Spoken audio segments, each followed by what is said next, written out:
اور سمندروں اور پہاڑوں کا پیدا کرنے والا اور بنانے والا ہے،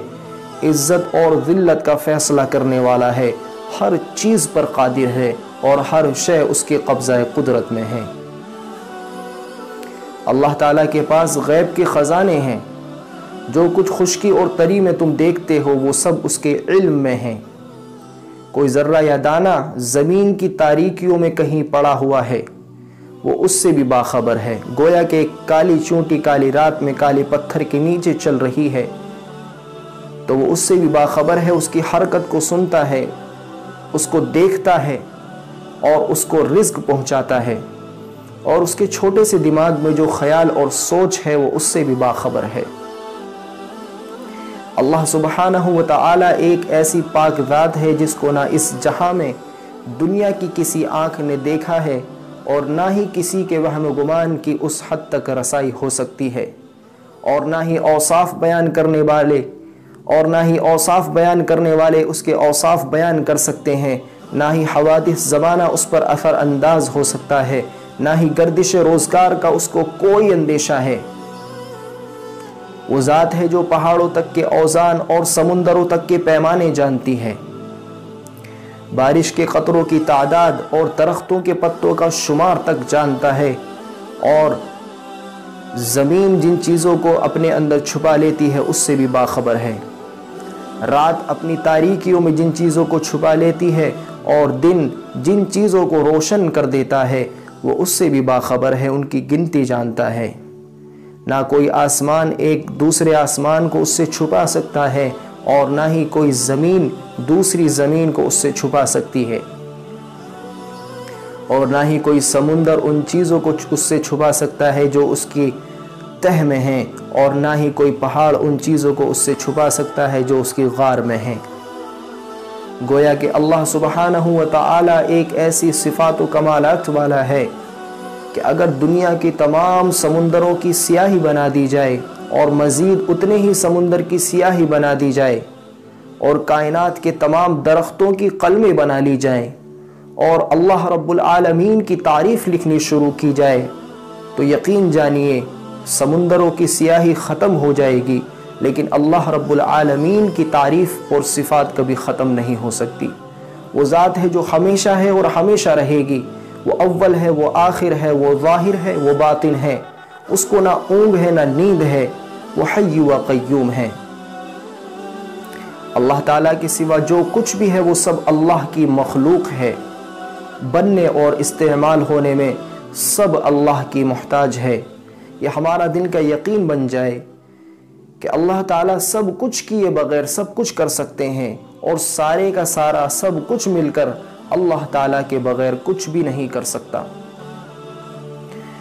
اللہ تعالیٰ اپنی قدرت سے جو چاہتے ہیں کر دیتے ہیں۔ حضرت آدم علیہ السلام کو بغیر ماں باپ کے پیدا کر دیا، اور حضرت عیسیٰ علیہ السلام کو بغیر باپ کے پیدا کر دیا، اور ان کی والدہ پاک مریم کو بند کمرے میں بے موسم کے پھل عطا کیے۔ حضرت عیسیٰ علیہ السلام کی پیدائش کے وقت ان کو تازہ کھجوریں اور پانی کا چشمہ عطا کیا، اور حضرت عیسیٰ علیہ السلام کو گود میں گویائی عطا فرمائی۔ بڑے ہو کر ان کے ہاتھوں سے مردوں کو زندہ کروایا، کوڑیوں کو ٹھیک کروایا، مادرزاد اندھوں کو آنکھیں دلوا دی،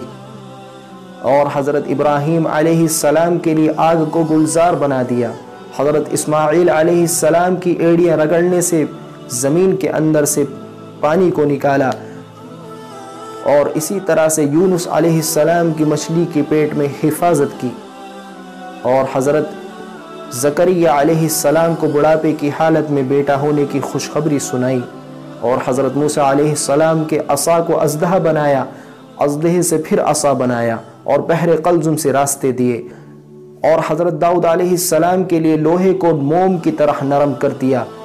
جس سے وہ اوزار بناتے، اور حضرت سلیمان علیہ السلام کے تخت کو ہوا میں اڑایا، اور حضرت صالح علیہ السلام کی قوم کے لیے اونٹنی کو پہاڑ میں سے نکالا اور اس نے باہر آ کر بچہ جنا، اور اسی طرح سے اصحاب کہف کو 309 سال تک سلایا اور ان کو زندہ رکھا، اور حضرت عزیر علیہ السلام کو 100 سال تک سلایا اور ان کے کھانے کو گرم رکھا۔ ہاں، اور حضور اکرم صلی اللہ علیہ وسلم کی غار ثور میں حفاظت کی اور ان کے اشارے سے چاند کے 2 ٹکڑے کر دیے اور اپنی قدرت سے 7 آسمان کے اوپر بلا کر اپنے سامنے بٹھا کر معراج کروایا۔ جنگ بدر میں مسلمانوں کی 313 کی تعداد کو اپنے سے 3 گنا پر غالب کیا۔ ہاں، وہ کون ذات ہے؟ وہ اللہ ہے، وہ اللہ کی ذات ہے۔ اصل طاقت اللہ کی طاقت ہے، یہ ہمارے دل کا یقین بن جائے۔ کامیابی مال ملک اور عہدے میں نہیں ہے، زندگی کا بننا اور بگڑنا سب اللہ کے ہاتھ میں ہے۔ اللہ تعالیٰ ہی زندگی بناتے ہیں اور اللہ تعالیٰ ہی زندگی بگاڑتے ہیں۔ آگ میں حضرت ابراہیم علیہ السلام کی زندگی بنا دی، نمرود بادشاہ کو تخت پر بٹھا کر اس کی زندگی بگاڑ دی، اور حضرت موسیٰ علیہ السلام اور ان کے بغیر اسباب کے میدان تحیہ میں زندگی بنا دی، اور حضرت یوسف علیہ السلام کو قید میں رکھ کر ان کی زندگی بنائی، ان کو مصر کی حکومت عطا کی اور ان کے مقابلے میں ان کے مخالفین کی زندگی کو بگاڑ دیا۔ فرعون، قارون اور حامان کو مال اور حکومت دے کر اور عہدے دے کر ان کی زندگی کو بگاڑا۔ قوم نوح کو اکثریت میں ناکام کیا، قوم عاد کو اپنی طاقت و قوت کے ناکام کیا، قوم ثمود کو اپنی لاجواب انجینئرنگ میں ناکام کیا، قوم سبا کو اپنی زبردست نظام تجارت ہوتے ہوئے ناکام کیا، اور قوم شعیب کو اپنی زراعت میں ناکام کیا، اور قوم لوط کی اللہ تعالیٰ نے ان کے برے عملوں کی وجہ سے ان کی زندگی بگاڑ دی،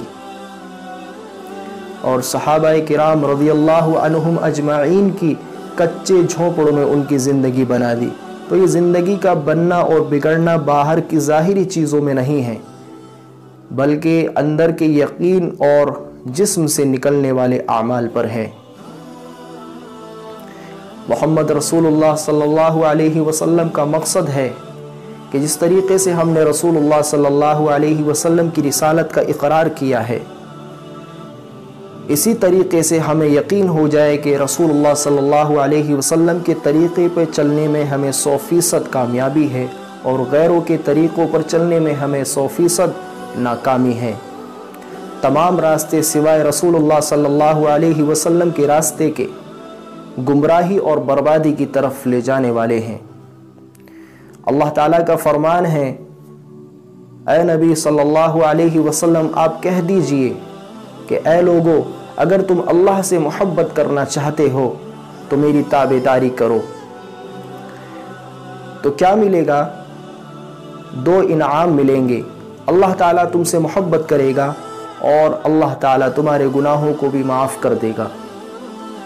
اور ایک روایت میں ارشاد فرماتے ہیں کہ جس کا مفہوم ہے کہ میرا ہر امتی جنت میں داخل ہوگا سوائے اس کے کہ جس نے انکار کیا۔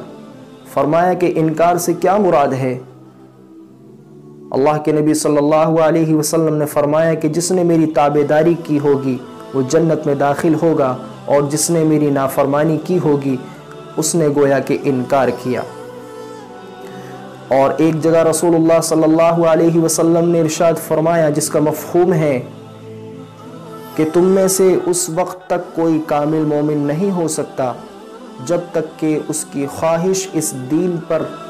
یعنی اس دین کے تابع نہ ہو جائے جس کو میں لے کر آیا ہوں۔ دعا کریں کہ اللہ تعالی ہم سب کو دین کے مطابق اپنی زندگی کو گزارنے کی توفیق عطا فرمائے۔ وما علینا الا البلاغ۔